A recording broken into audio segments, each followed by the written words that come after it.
it's your girl Kaye Plum, and you are now tuning into the new podcast, Okay, Regarding That. We discuss everything from politics, entertainment, the latest news, and so much more. So now, let's get into it. Hi, everybody. I see all of you guys. You know we ready to vibe. Let me know what the vibe is. We getting started. We have a lot to discuss. You know, it's Jericho and Kaye today, so it's a lot of vibes today. So let's get it going. Okay, so I'm ready. On this young man 24 hours. And there's no way in the world, just reading his space, that I know he's going to allow a man to abuse a woman in his presence. She doesn't think about me that way. She doesn't. Well, because I just saw him playing basketball and going on dates together. So what? Mind your business. You say that you don't see the man that your son is. So I'm asking you, since this is not a demonstration of a man, you need to tell me what man you're using to measure him with. Which one? My idea. Which is your idea. Mm-hmm. Now, is that the idea you trained him up to be? No. Oh. So how in the blazing bejesus are you holding him accountable to a standard that you didn't teach him, his father didn't give him, he don't even know what it is, and yet as his mother, you sit in his face and tell him you don't respect him as a man? Tell me how that works. Help me. Like I said, it was events. It wasn't just. I'm talking about and it's one also thing. how he treats me. Yeah, but I'm talking. Hello. So. You see, you are a provocative victim. You provoke stuff, and then when you start being held accountable for it, then you start twisting and turning and making the other person wrong. Look at me, Ma. Look at me. Look at me. You just sat here and told your son, who ain't got a needle in his arm, who I'm assuming pays his own rent. He's married to a registered nurse. He's got 3 baby boys. And you just sat here in his face and said, I don't respect him as a man. Mm-hmm. And you don't think to consider what that does to his heart, to his soul, to his spirit. I'm sure that's hurtful. And you okay with that? And it's hurtful for the things that he says. There you go. You're doing it. You're doing it right now. You're doing it right now. I'm holding you accountable, and you spinning. You're spinning your web. You're trying to get away. You're trying to get away. Tell me. Just here's the question. Just answer it. We'll get back to that other stuff later. Tell me. Forgive me. I respect him. He's a wonderful man. Do you understand that your mouth, your voice, your words are connected to the coils in his heart, to the valves in his heart? He can't help but love you. And every time you dishonor that love, you chip a piece of him. This is why in our culture as Black people, when the boys turn a certain age, the men come and get him and take him away from the mother because she can emotionally manipulate him. But since we don't live in our culture no more, we say what we want to say, do what we want to say. We tear our men down and then wonder why they don't make good husbands and fathers. Mothers destroy sons. His mother can speak to him in certain ways that destroy him in ways that can never be repaired. So do you want to kind of open up the discussion? Yeah. So okay. I guess we could just start with the first time, Iyanla. And I don't know when that episode or whatever was filmed, but I do know that it was going viral now. Yeah. And I'm sure many people have seen it. Yes. But what I liked about it is, I like everything she was saying. But what I really liked about it is it really hit me down here. Not so much that I could directly relate to everything she was saying because I experienced it, but I experienced some of it in different ways. But I love the way she didn't allow, you know how we always try to give an excuse for why we do something a certain way. And in doing that, we never really attack the source problem of, whatever reason that we're doing it. So Right. I liked how she basically stopped the mom and was like, "No, I need you to hear me right now." Mm-hmm. Because it's easy to deflect to say the reason why I'm doing this or the reason why I'm inflicting pain in this area or this area is because this and this happened to me. I first want to say I like how she stopped her and was like, we're going to get to that later, but I need you to hear this. Okay. Because, sometimes you need somebody from the outside to say, look, like, stop. Like, listen to this. Stop deflecting. Stop, giving excuses for why you're doing something because everybody has their reasons. And Okay. so I like how she stopped her to get that point across. So she had to stop her to get her to open up to hear what she was saying. Okay. Um, Wait, hold on. I want you to pause right there because I see a lot of people's entering the chat. What we're discussing is the topic on mothers destroying their sons. I like to also add a word in there. I like to add dishonoring their sons. For me, when I looked at the clip, as well as looking at the whole dynamic around the title, how mothers destroy their sons, I'm looking at the emasculation of what some mothers may do for their sons and or what women do to men just in general, right? And so we all know that a lot of things start from home. Let's get into this, right? Because in the clip that Iyanla was trying to stress with the young lady and her son was that she was looking at her son like more like the husband that she wanted, right? She was training him up in a way in her mind because it was all psychological because she never did it physical. And I love that Iyanla pointed that out. A lot of mothers, and I would say single mothers, share that same sentiment that, because they're overcompensating, right? Because they want their child to grow up and not just be the man figure for them, but they want them to be better than, the sperm that bred them. They have a way of maybe when they speak or when they discipline or when they train up, they emasculate the man as opposed to empowering the man. So I'm giving you the floor now because I want you to kind of respond to that. Do you think that there's a psychological problem there, or do you feel as though one of the points that Iyanla touched on was that there has to be a cutoff period in which fatherhood is necessary for men? yeah, I mean, I think that there should be a cutoff period, but I think that just the whole mom. Well, I first want to say that, like, I was fortunate enough to where I got the best things from my mother. You know what I'm saying? And she was a single mom, but I got the best things that I could get from her. And I could see where like things, had I not been where I was at, things could have got me the wrong, in the wrong way. Yeah. But it is like she was talking about how like the words are connected to the coils in his heart, and it's true. Okay. Like the power that a mother has over their son.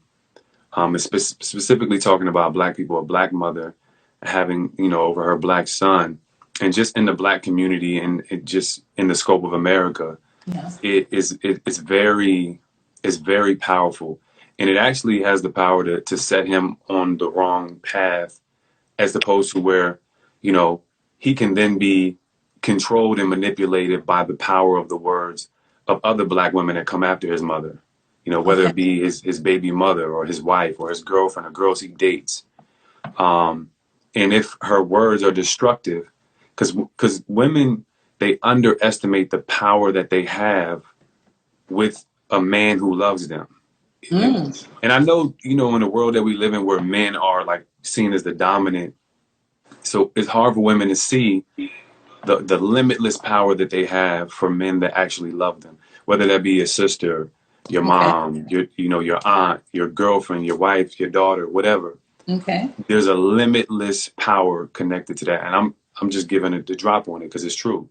Right. And so the words cut him, like it chips away at him. You know what I'm saying? Mm-hmm. So it is a very delicate role, and mothers, women, girlfriend, wives, they can destroy their men. Okay. With the psychological, the verbal damage, and literally change the person that he is, ruin potential that he may have.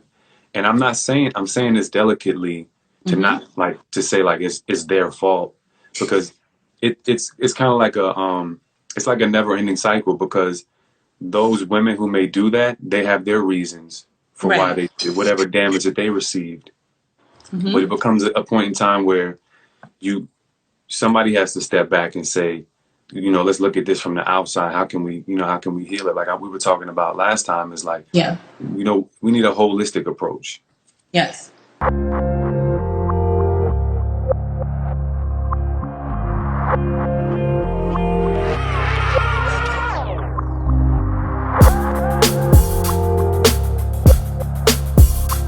So I love that. I love that perspective. It says, how can you be a powerful man if your surroundings is lacking the king that needs to be present? Yeah. Yeah. Okay.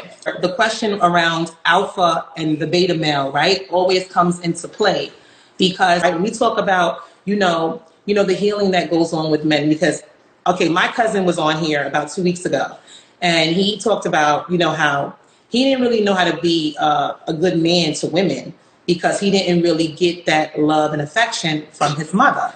So, he's still, a man that's trying to learn how to be in a relationship, right? How to really know what it is to be in something, not only committed, but something that is loving. And that's where we go with the whole beta and alpha. I think many times we want a man, to have certain masculine qualities, right? We don't want him to be soft in any areas, but we have to be careful on how we phrase what is a beta man and how we throw around that word too, because that emasculates the man nonetheless, same way. And I do want to ask you, just from your personal experience, do you feel as though that from a mom or just in your particular growing up experience, did you feel that your mom pushed you more to be more alpha earlier on? Did she empower you where you kind of had your own identity because you didn't have your father growing up?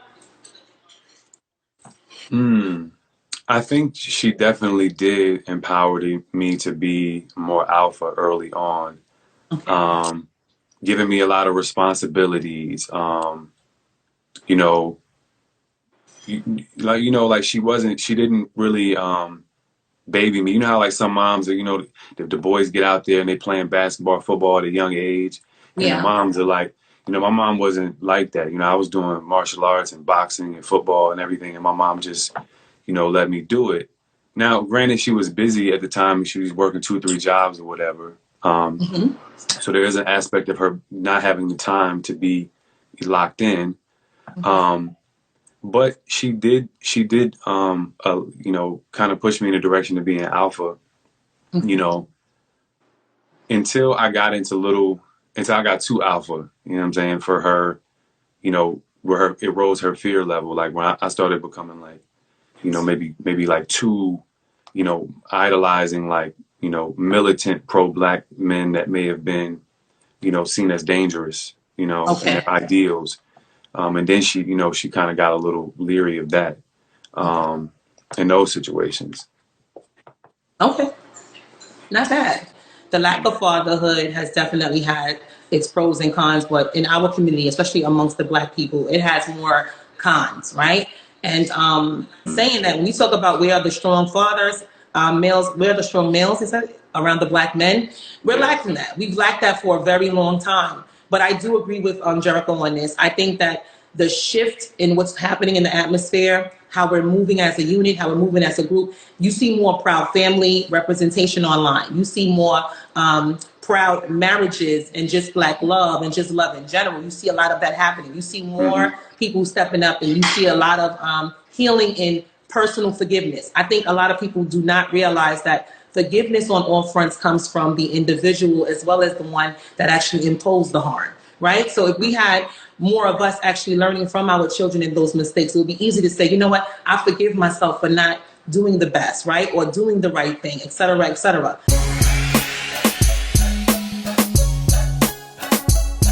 And going to jail, you have more men, in the streets, you have more men not being a representation, then where does the legacy go? It goes to the streets, Right.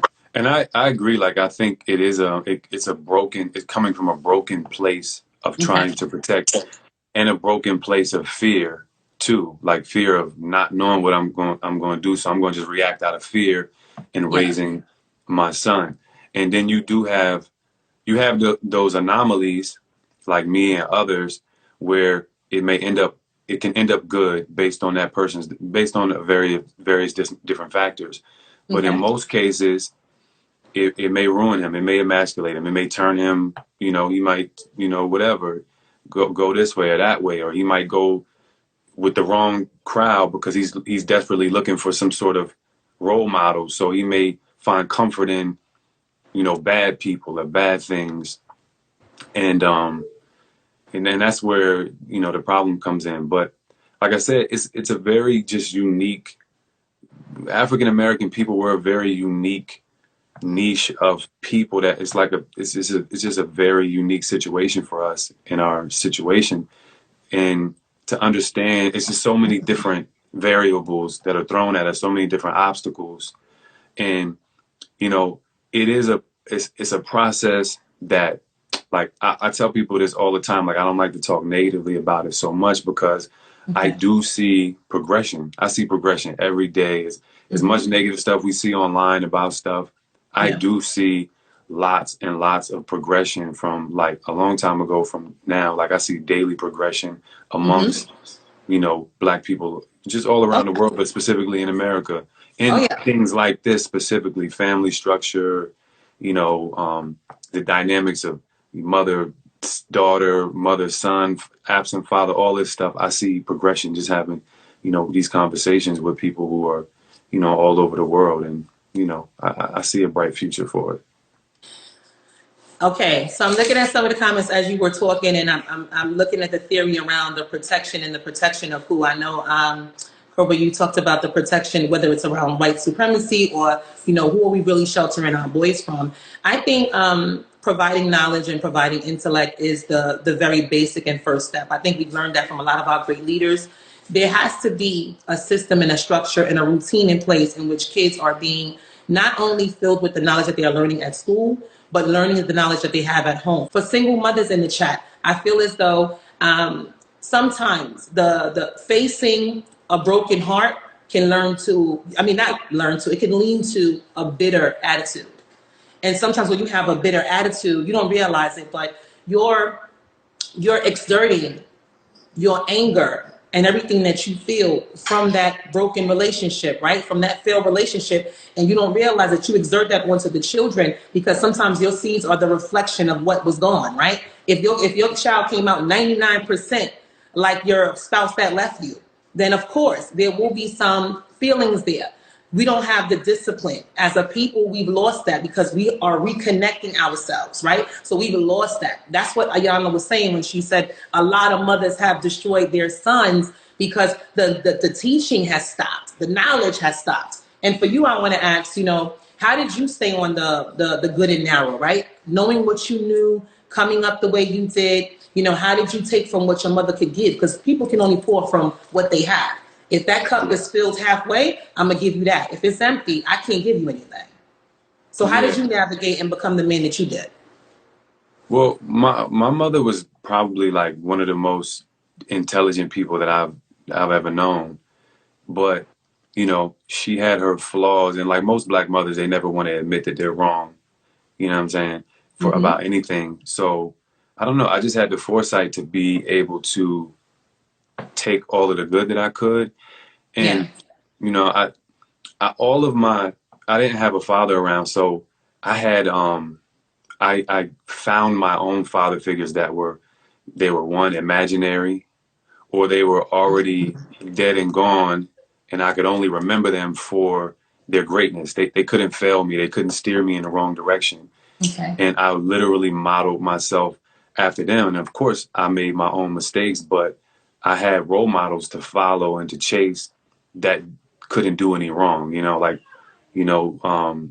Malcolm X and Black comic book characters like Blade and Black Panther and stuff like that. Yeah. So these were my idols, and I would tell myself in my own mind, as I've told you before, that like this, Nelson Mandela is my dad or Malcolm X is my dad. Yeah. So I was trying to live up to those things, and I was at a young age, I was so far elevated. So like when I grown up in bad neighborhoods and, somebody couldn't get me off my square because I was tapped into, levels of, Malcolm X and Nelson Mandela and stuff like that. There was no way somebody on the street corner was going to affect me. But I get that every young Black kid does not have that resource, doesn't have that interest. They don't have, you know what I'm saying, to do that. But, I think like I told you about progress, like you see it more.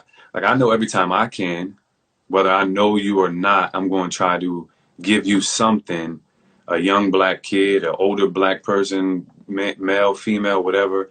If I see you anywhere, like if we have a conversation or if I'm going to step in and say something, I'm going to try to leave you with something every chance I get. You know, and now it's, you know, it's easily accessible too because of the internet. You see black people, we got, even the ones who be on what I would say, you know, they're not like the ideal person. Like you'll even see like, what's the kid's name? 21 Savage or whatever, whoever these young dudes be or whatever. You'll see them, you know, when it's like Black History Month or something like that. They'll post a Huey P. Newton or a Malcolm X or whatever, and that's, you know, they making an attempt, and that goes a long way because it may inspire some of their followers who may be on some of the BS that they be on to be like, oh, let me see who this person is, and that could increase their knowledge and help them expand and you know, and further push us forward on a mental spectrum. That is true. I do see a lot of artists, especially like the younger artists, they are raising their frequency, right? They're raising their consciousness. My mom calls it the map of consciousness. And I love one of the comments that she wrote in here, where she said we need more parents as opposed to single mothers.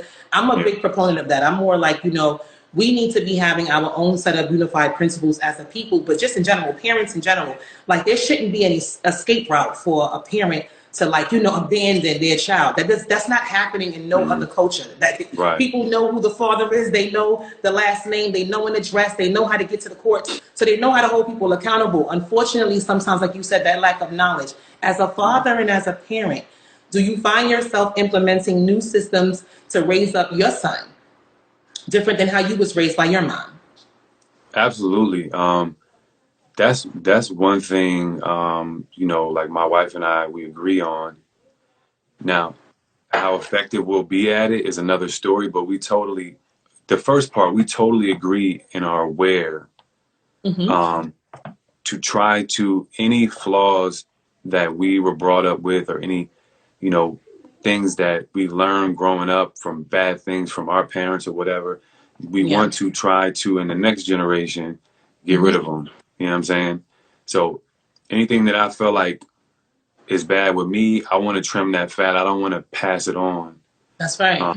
You know, to my sons and my daughters. So I try to, now within reason, like I know they're going to be their own people. They're going to make their own mistakes. They're going to do their things, but I want to just give them all of the good things about me and none of the bad, you know? So I definitely try to, I've changed so much just after having kids because, you know, I'm like, the stuff that I may be able to get away, I just don't, you know, I don't want them to get caught up in any way, type of form. So I try to constantly expand my knowledge, even on stuff that I'm not even interested in. But if has some inkling of parenting or being more knowledgeable, being a better man, I'm gonna dabble in it a little bit. I'm gonna see what can I gain to pass on to become better or whatever. Somebody said breaking the cycle. We definitely are looking at the comments as we're talking. Unfortunately, sometimes we don't get to all of the comments, but I love the perspectives that are being shared tonight. Yeah, I think, and when you want to empower men to be upright, you want them to be the leaders in the household. You want them to be the men that's actually raising up the men, the boys, them to become men. You have to have a little bit of, not passive aggressiveness, because I feel like that's the word that we throw around in feminism and all of that stuff. And I'm not a big feminist, but I do think that, you know, just allowing people to have their feelings independently, right? It's like, okay, you know, you having this feeling today, okay, what can I do? You know, or rites of passage when kids get to a certain age, right? They should be learning different tools and skill sets for life. Right. They should not have, you know, a stop and go. They should not be in a season of, well, you know what, I just have to deal with this. We have children that raise younger children, and I see a difference with that. I don't see a lot of that. When I was coming up, I saw a lot of single mothers. If they had to go to work, their youngest child had to raise the youngest baby. It was just kind of like, you know, how does that kid get to flourish? You know, kids shouldn't be raising kids, you know? So when I see that, I think about, does it all start from home? And if it does start from home, how are we changing that? So I'm glad we're having this discussion tonight, because as a people, as a community, we need to be doing so much better. And I'm glad that we are on that shift. And I'm glad that you said progress, because the last time that we talked, you know, we was in that political realm. Yeah. But I'm sure you see that traffic now. You know, Black people are definitely on the move. And as a people, because I keep saying this, we are the rainbow. So it's really important that we start to usher ourselves and do what we need to do. So I love that. I love that perspective. Anything else you want to wrap up with that before we go into topic number 2? Because you know we here with it. Yeah. Not to back up, my boy left a comment in here. He was saying how that protector only leads to making Black boys grow into weak men.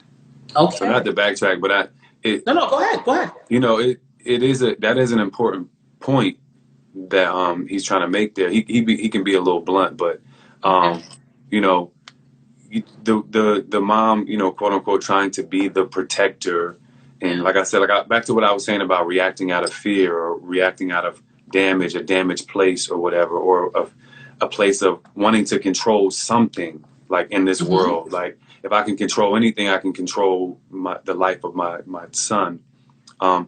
It can, and oftentimes, most of the time, probably does turn him into a weak man. And I don't mean weak on the outside.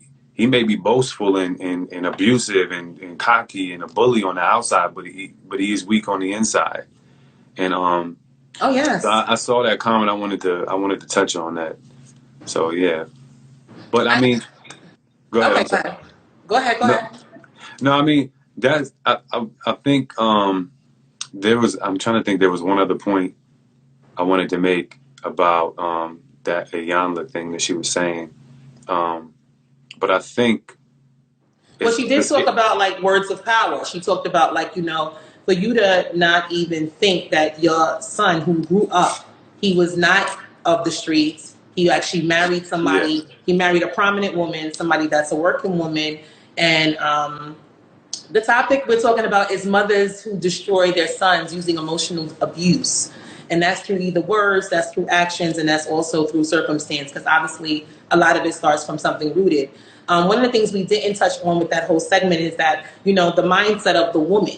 Because although we talk about what it is to raise up the child and where the hurt comes from, we don't talk about whether or not that woman was actually groomed up well.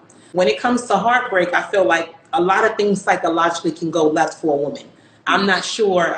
That's not my personal circumstance, but I know a lot of women where that hurt, that shock, that abandonment, that disappointment, a lot of that soaks psychologically, and there's no healing for that. There's no therapy for that. Then you add finances and money and the lack thereof, you're going to get some anger in the home. You're going to get some more, you know, there's a lot of temper. Yeah. You know, that a child that's coming out of the womb, as somebody said earlier, very pure, is not even willing to acknowledge. You know, a child doesn't know anything that's going on.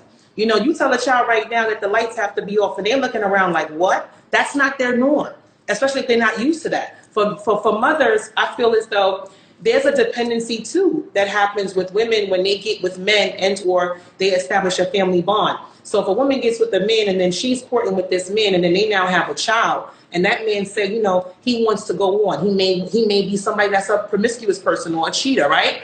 Mm-hmm.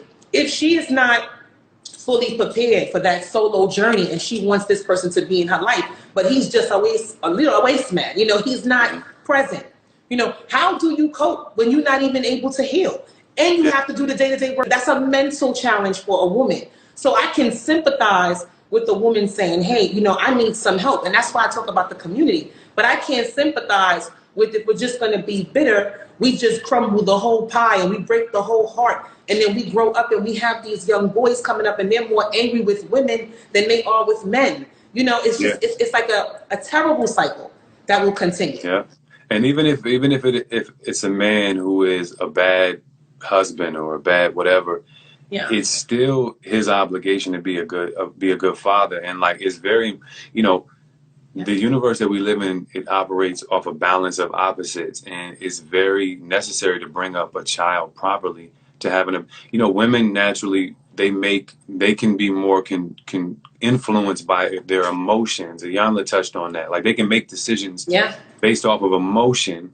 Yeah. And men can too, but men are more likely to make decisions based on logic and maybe less likely to make it on emotions. And vice versa with a woman. Like women can definitely make logical decisions. It's just they're balanced. And that's why I think it's important. Of course, you can come up good, and a single mother or a single father can do it on their own the right way, but it's just more likely to work out better if you have a decent mother and a decent father, because the universe works based on balance of opposites, and you need that balance.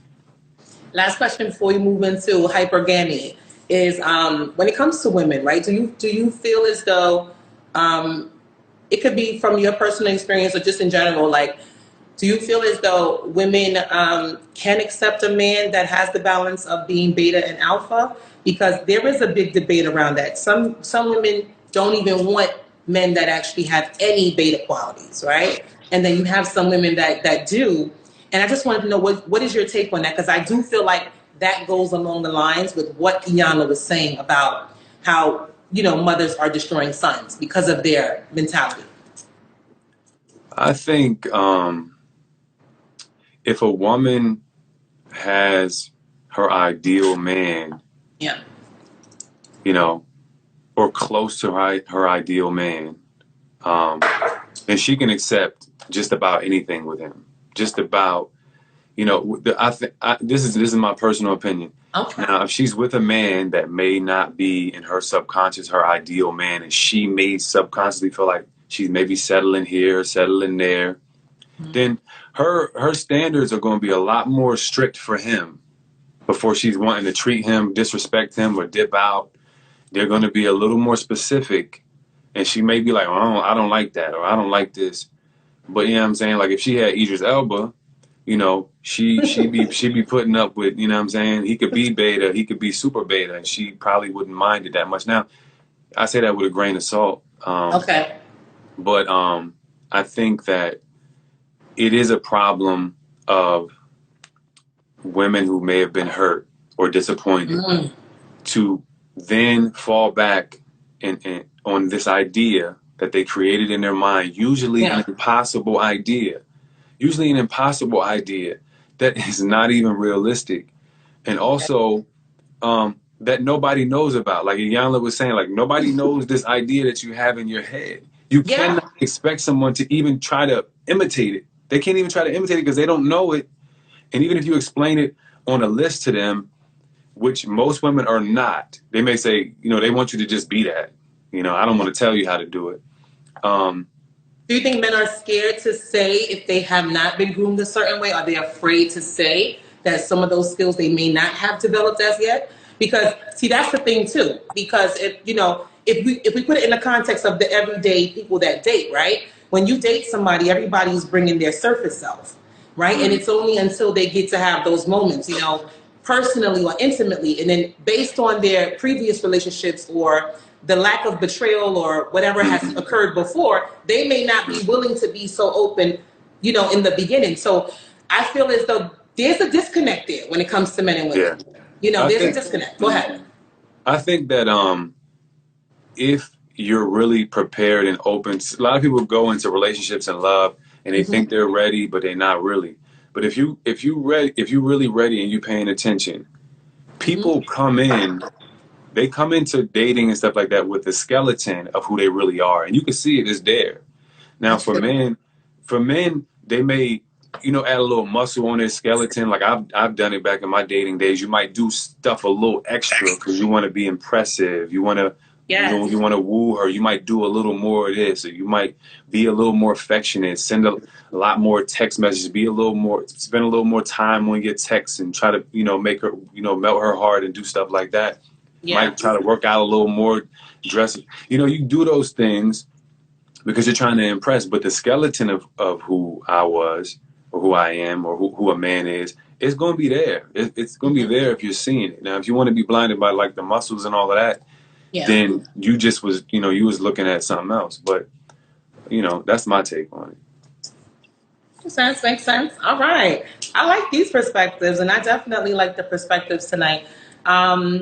Solutions. As you know right now, stats show, let me pull up the stats here. Stats show like roughly we have over 42% of single mothers that kind of do not see themselves remarrying and or getting into a serious relationship with a man after the child is in their teens, right? That's different than women who may say the same thing about kids that may be younger. Again, because those women, you know, you want that family, you want that man home, you know, you want that structure there. But that leads us into topic number 2, because I don't want to stretch this.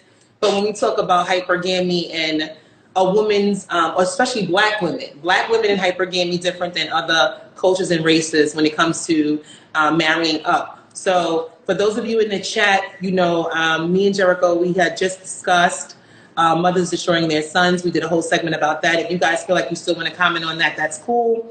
But we're now going to merge that into the conversation around hypergamy. I do want to play a clip, but I do want, you know, you to think really deeply, Jericho, because I want your perspective on this, and I do feel as though this is going to take our conversation a little bit further. So if you guys saw the video, you know what I'm talking about. Hypergamy is the notion of wanting to marry up, right? You marry up. You marry somebody of a different or higher status, or you can marry same race, higher status, etc. This gentleman that was speaking to the lady, and he was telling her that she's not qualified to even be considered to get a man of a higher status because she didn't present 3 factors. She didn't present 1, the look. She didn't present 1, the age, her age was not the age requirement. And then for 3, she didn't have even a social status for herself to even attract certain men at a, you know, I guess a higher pay grade. What is your thoughts on that? And then I'll play a clip to kind of rebuttal. Yeah, I think that you know, men and women who've dated and felt like they've lowered their standards and it didn't work out, and they were scorned. I want a 6-figure guy, is what I'm realizing. And ma'am, and that's my point. You ladies all feel like, listen, you ladies all feel like you're the exception to the rule. And then when someone like myself comes along and gives you a dose of reality, instead of just accepting it, it's like, yeah, but I'm special. You don't know any men on this level that are not your father, that aren't related to you. That means you don't know these men. You don't know where to go get them. You don't know what they want, but you're still saying, pick me. They don't want mid-30-year-old baby mamas. I'm trying to be polite, man, but they don't want those. Can I ask you a question? Did you hear what I said? Yes. Why is that so? Okay, go ahead. Why is it so? What? Go ahead. From my point of view, I feel like I get what you're saying. They do have better options, but also those better options are younger girls. Those younger girls don't necessarily 20-year-olds are not necessarily attracted to 45-year-olds. Bullshit. I'm 51 and I can't beat them off with a stick. That's another one on you lies. No, younger women are attracted to older men. What are you talking about? So can you see me? Yes, I can. Okay. So do you feel like a woman like me? Uh-huh. What would you rank yourself on a scale from 1 to 10? They'll look for, you know, they'll only marry people who or date people who they feel like have money, or that are in a special family or have a certain amount of fame, because they want to attach themselves to that. And for me, and what I didn't like about, and what I always hate about, you know, what he touched on in that clip is how someone can reduce just genuine love to just such basic, superficial, shallow standards of like what you look like, how much money you got, how old are you? You know what I'm saying? Like love, you know, what marriage and a unity is supposed to, how you turn a marriage into completely into a business relationship. I don't understand that. Like that'll never make sense to me. Now, if you marry somebody that you love, y'all definitely should do good business together. Y'all should be trying to, you know what I'm saying? But you want to turn a marriage into complete business, and that just doesn't make sense to me. So I don't know. That's my take on it. But I got a little upset at the video, like most people did. Yeah.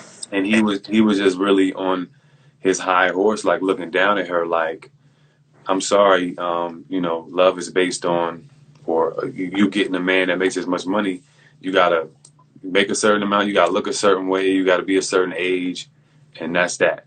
Like all wealthy men, that's all they care about, and I thought that was crazy.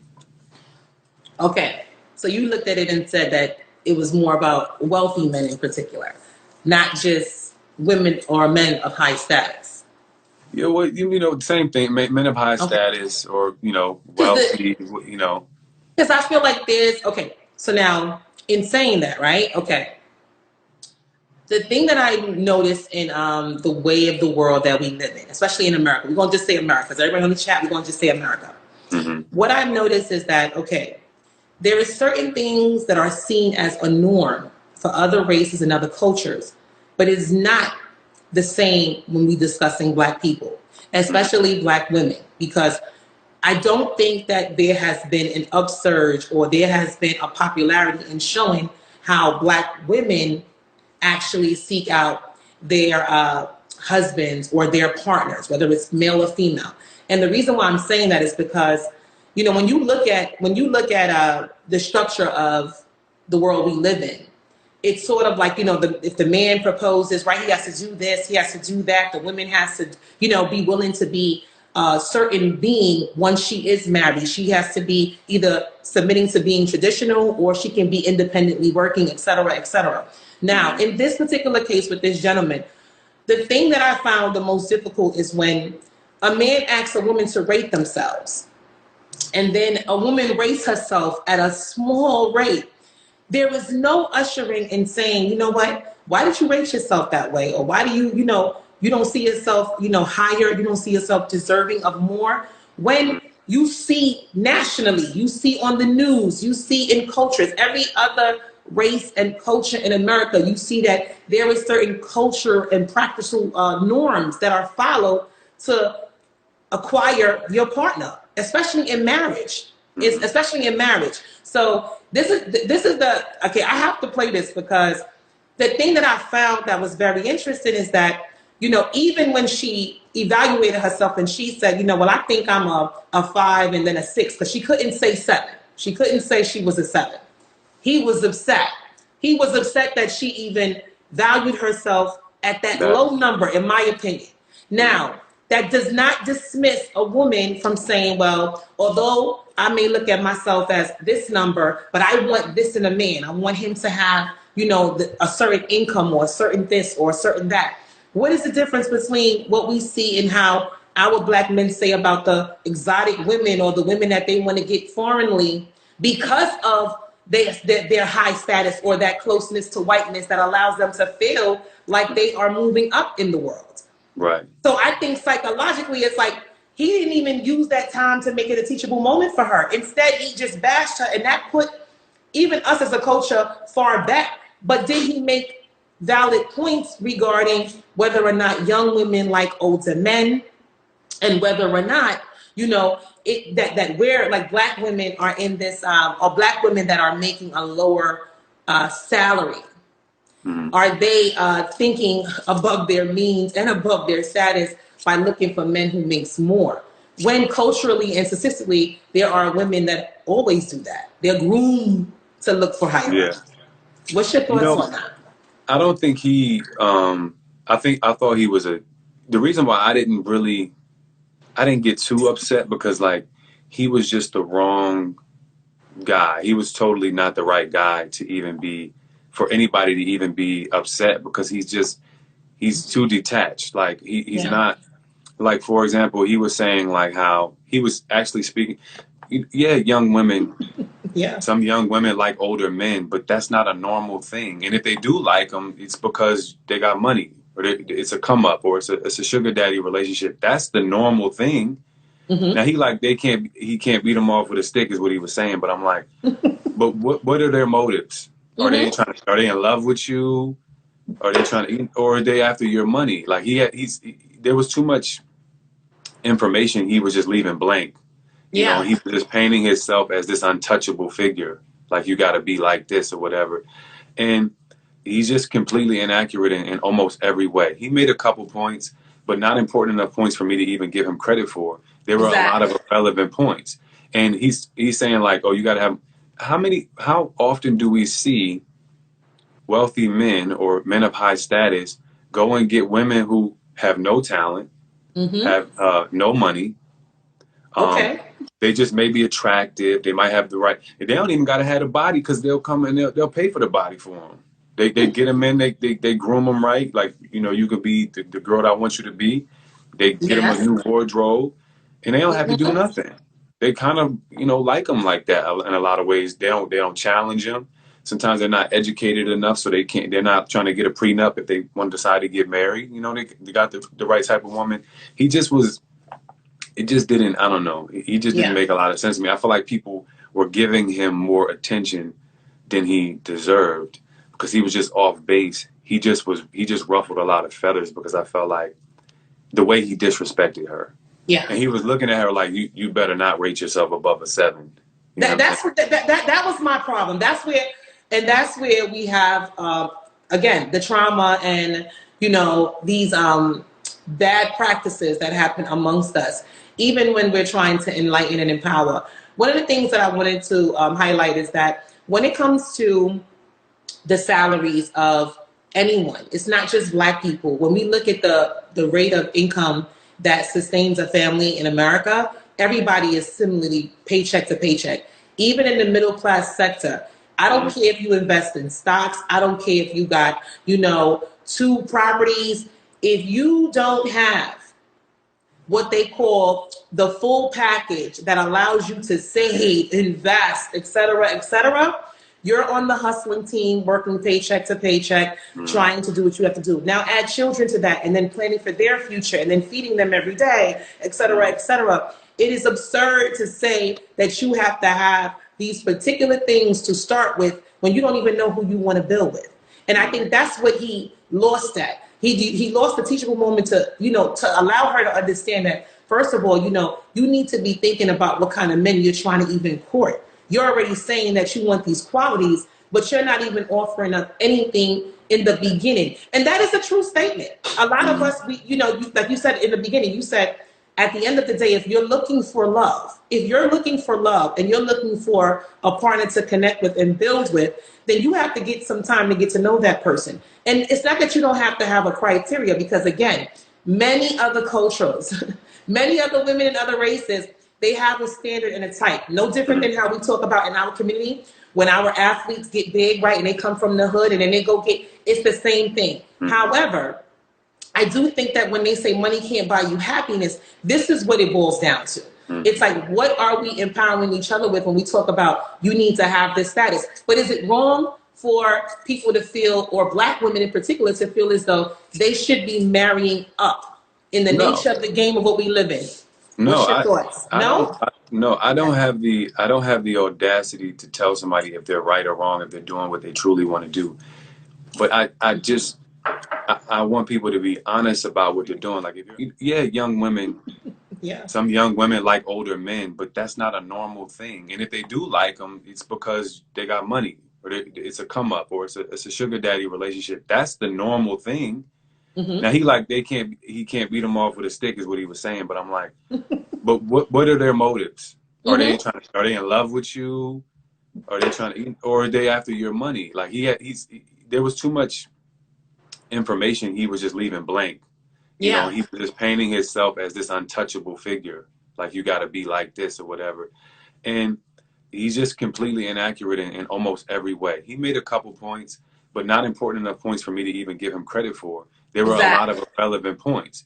And he's saying like, oh, you got to have, how often do we see wealthy men or men of high status go and get women who have no talent, have no money. They just may be attractive. They might have the right. They don't even got to have a body because they'll come and they'll pay for the body for them. They get them in. They groom them right. Like, you could be the girl that I want you to be. They get them a new wardrobe, and they don't have to do nothing. They kind of like them like that in a lot of ways. They don't challenge them. sometimes they're not educated enough, so they're not trying to get a prenup if they want to decide to get married. You know, they got the right type of woman. It just didn't, I don't know. He just didn't make a lot of sense to me. I feel like people were giving him more attention than he deserved because he was just off base. He just ruffled a lot of feathers because I felt like the way he disrespected her. Yeah. And he was looking at her like, you better not rate yourself above a 7. That was my problem. That's where we have, again, the trauma and, you know, these bad practices that happen amongst us, even when we're trying to enlighten and empower. One of the things that I wanted to highlight is that when it comes to the salaries of anyone, it's not just Black people. When we look at the rate of income that sustains a family in America, everybody is similarly paycheck to paycheck. Even in the middle class sector, I don't care if you invest in stocks. I don't care if you got, you know, 2 properties. If you don't have what they call the full package that allows you to save, invest, etc., you're on the hustling team, working paycheck to paycheck, trying to do what you have to do. Now add children to that and then planning for their future and then feeding them every day, etc., etc. It is absurd to say that you have to have these particular things to start with when you don't even know who you want to build with. And I think that's what he lost at. He lost the teachable moment to, you know, to allow her to understand that, first of all, you know, you need to be thinking about what kind of men you're trying to even court. You're already saying that you want these qualities, but you're not even offering up anything in the beginning. And that is a true statement. A lot of us, like you said in the beginning, you said, at the end of the day, if you're looking for love and you're looking for a partner to connect with and build with, then you have to get some time to get to know that person. And it's not that you don't have to have a criteria, because again, many other cultures, many other women in other races, they have a standard and a type. No different than how we talk about in our community when our athletes get big, right? And they come from the hood and then they go get, it's the same thing. However, I do think that when they say money can't buy you happiness, this is what it boils down to.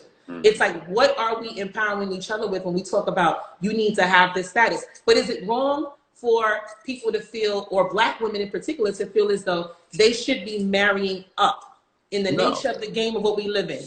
What's your thoughts? I don't have the audacity to tell somebody if they're right or wrong, if they're doing what they truly want to do.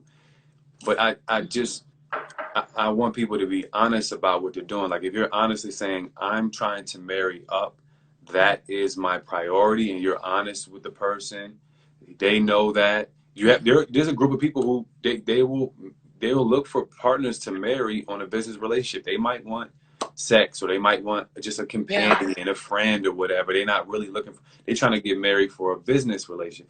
Now, if that's what y'all both are trying to do, and y'all agree on that, that's cool. Marrying up, that's fine. But I don't agree with your whole motive and approach is trying to marry up, because it's just a recipe for disaster. It just is, in my opinion.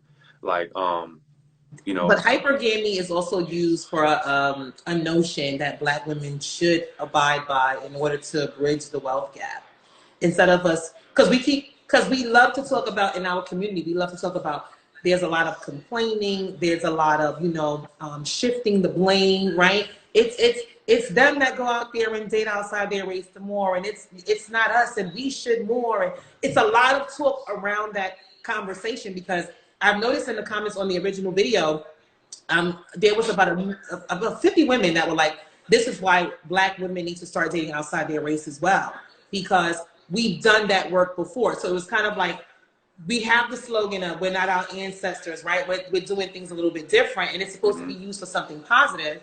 But yet still, when we talk about how we're supposed to be wealth building and, coming up and financial literacy, it's like, why are we not talking about what we want out the gate? Why are we not choosing the cream of the crop? So I get it, but I also feel as though, is there an underlying serious discussion that we should be having amongst each other? Because is hypergamy wrong for just Black women but acceptable to other women? Or is it in this case?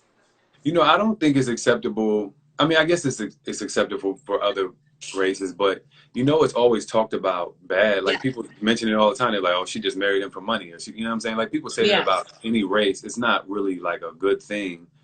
But I think marrying up to bridge the wealth gap is not going to work because it's not enough. That's not going to bridge any wealth gap amongst Black people, because what people don't like to admit is that, like, just the way money works in this country, like the super small amount of actual wealthy people compared to regular people, it did, the number difference is astronomical. And to think that, oh, if Black women start marrying up, you know, it'll start making Black people more wealthy, it won't. That's probably the worst way to actually, you know, make it happen. But like I said, but I will say this though, you're right about, semi-right about one point, is that there are more athletes that marry within their race than they don't. It's just that the ones that are highlighted in the media are often shown are the ones in interracial relationships. So I do think that there's a mismessage there, but I do understand what you're saying with that. I definitely believe, but see, when you look at the role reversely though, do you feel like men do that? Black men? Do Black men marry up? No, I don't. You know, you rarely see Black men marry up. I don't think I see that much. I can honestly say that I don't really see that. I think, who am I thinking of? Kerry Washington. She married the NFL player, and he was like a second, third string or something. He wasn't making no type of like real money, but she married. Yeah, she married him, so he married up. And now his NFL career is over. I heard he's getting into acting. Like she must have was like, we gotta make some money. She probably trained him in acting, and then she got him doing movies now. She brought him up. So technically he married her, but that's rare. I don't. You rarely see that. They say that you know, because we are supposed to be like people that move off emotion, and because we have the spirit of executing from love first. That is why we undergo so much pain, trauma, etc. Because we sit with that for so long, we don't know how to release, detach, reset, right? We don't know how to do none of those things really quickly. I do think that when it comes to the choosing of a mate, we have to go back into the ways of getting to know each other, to know if we can actually be long-term partners. I think that is what's missing, because I did like what you said earlier. I do feel like, you know, with the media, with what we have now, we have quick access. We have so much access to so much things. And then if you look at how people learn, whether auditorially or visually, people want that, right? Because it's so imminent. It's like how the news we get every day, and the images that we see, right? And the fast life, it's like a quick rich scheme. You know, real people that work, the you and I's of the world, you know that there ain't no quick way, right? It's just hard work, you know, blood and sweat, and you get it done. But in relationships, I feel like it's so hard in the timeline and time for single women that may be looking to start their family and chapter. It may come a little bit differently than maybe how you and I, you know, have ours. You know, in this case, this woman, we don't really know her age per se, but we do know that she's obviously a woman who is still looking for love, but she's never had that opportunity. She's not been married. She don't have any children. So she's looking for that, but she's now looking for that with a standard based off also what she feels like she earned for herself. And that leads us to, like, you know, another perspective that I want you to share with us. You know, sometimes independent women that feel as though they didn't take the role of their, you know, aunts and mothers and so on and so forth, and they reach maybe in their 30s or 35, they may have a different ideology than, say, a woman who maybe have had a kid at 18 and 20. They may have looked at that and say, well, you know what, I can, you know, I live in a condo, I have a home. So why would I want to date a gentleman that has less assets than me? We're going to call it assets. You know, what's your thoughts on that? I'm not mad at that. I just think I think it's extremely important that when Black people attain any type of wealth or assets, it's extremely important for them to marry another Black person, whether that be a Black person who is wealthier than them or on the same level of them as well, or a Black person that's coming up. You know what I'm saying?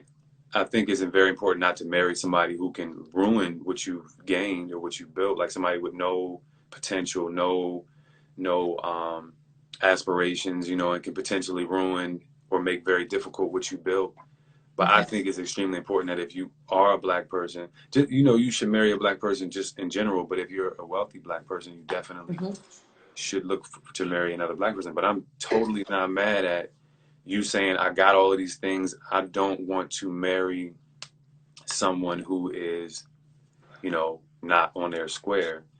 But, you know, like I said, that thing that you talked about, we're a people who choose love first. And I think it's important to never lose that. And you may fall in love with somebody who, you know, doesn't have what you have. And that's great.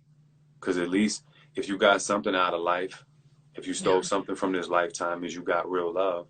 You didn't have to fake it because you were so afraid of losing your wealth and you had to marry somebody and you only got a half amount of love. So, you know what I'm saying? You know, it's... Do you think as a people we're getting back to that? We're getting back to this notion of what it is to be rooted in who we are and just rooted in faith and family and just the ideas that, you know, we don't need to have the material possessions. I know somebody said earlier that, you know, no amount of money is trumping unconditional love. Like unconditional love trumps it all. You know, and I stand on that. I believe that love conquers all, and people look for love in different ways. I feel if you date somebody younger, per se, and you get to build with them, it's a wonderful journey because you get to be somebody that develops along the journey. You don't get to have this like qualm of like, you know, oh my God, I think he's higher than me, so let me, you know, be this or that. You get to kind of learn with that person. Different than if you were somebody, like I said, that was a little bit more, you know, you probably stayed single or you probably didn't even date, and then you're so independent. So your rigid thinking now makes you assume that you need to have more than what you actually desire, right? Because the want is, of course, we want to feel love, we want to give love, we want to receive love, right? But at the same time, we want it to be a reciprocal thing in a relationship. And I think that, you know, when it comes to hypergamy, I'm not fully against the idea. It's not something that I personally believe in per se, but I will say this. When I say I don't personally believe in it, I'm saying I don't think that needs to be the basis of anybody's motive to start a relationship. But I do think that when you enter in a relationship, especially for those of you on the chat, if any of you guys are married, you do have a business obligation per se, because contractually, the same rules and terms that you set for your children or what you do in your household is the same thing that applies if you and your spouse decide to open up a business or you decide to do some other things, whether it's buy more property, you know, and or, you know, invest long term. A lot of those things don't go away. Even in a divorce or even if you separate, it doesn't go away. What ends up happening is you decide. Do you want to split the assets? Because you're building a foundational thing that allows for there not to be a lessening of the financial gains in the family. So that I am for. But when we look at hypergamy, and with this case, they were talking about it like, you know, well, the audacity of Black women.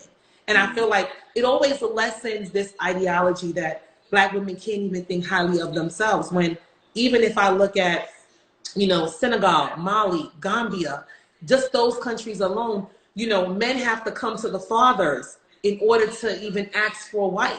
Even if they are of the Christian faith or the Muslim faith, there is a certain order and a principle and a step guidance that allows the man to understand what he's engaging in.